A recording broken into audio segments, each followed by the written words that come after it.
Oxygen, a science fiction thriller directed by Alexandre Aja, who's known for films like The Hills Have Eyes, Piranha 3D, and Mirrors. I mean, not the best movies, but he also has some writing credits and dabbled into quite a few ambitious projects in my opinion. And I think this guy always has some interesting ideas to sort of mess with your phobias. And the film stars Melanie Laurent and Matthew Almeric. But Oxygen is an American-French co-produced project about a woman who wakes up in a cryogenic chamber with no recollection of how she got there. And now she must find a way out before she runs out of, well, oxygen. So this film started out so slow.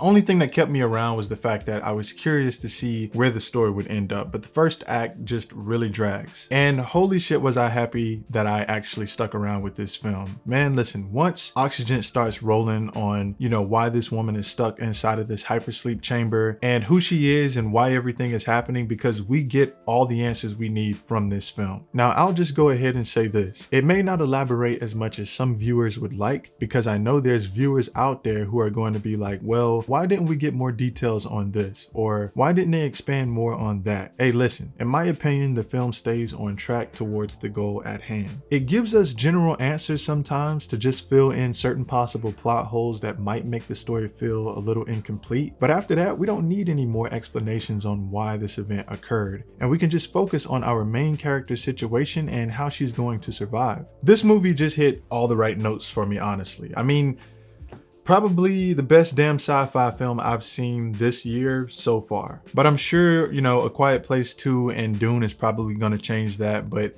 let me give Oxygen its props right now. So everything starts off with this main character in this hypersleep chamber, waking up. She's panicking and she wants to escape. Understandably, she wants to get out. And when she wakes up, she's greeted by this sort of like Siri, Alexa, Jarvis, Iron Man type of AI.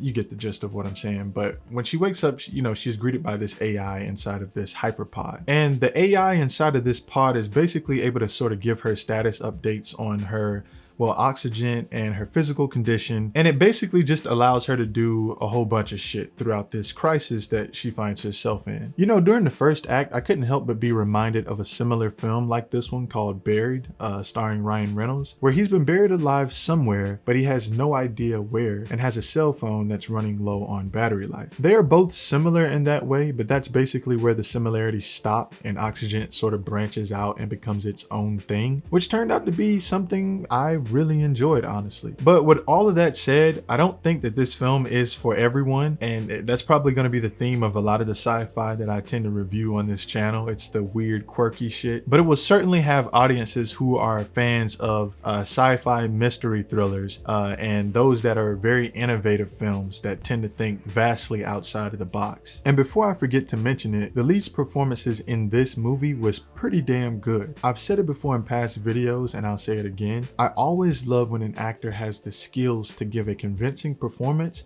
with pretty much no other actors present or use anything in their environment to really aid them. Just them trying to be entertaining to us, the audience, seeing how well they can cook up emotions out of thin air and make me believe it without another actor really provoking that feeling. And this performance by Melanie Laurent was kind of that. There were some exceptions, but it was mostly as I described. Also, something that sort of bothered me while watching this film is that the amount of times that certain things just happen to work out by coincidence throughout the film. I mean, I do think it's cool in a film where sometimes things just happen to happen and work out for the protagonist sometimes. But when luck and good fortune just seems to be on the side of the protagonist, like most of the time, very frequently throughout the movie, that can make things really boring, like real fast. That can kind of fuck up a film, honestly, for me. And this is just my assumption because I would assume that most viewers would agree that we enjoy seeing the struggle and cheering a character on while they attempt to overcome adversity. So I'm giving Oxygen an 8.5 out of 10.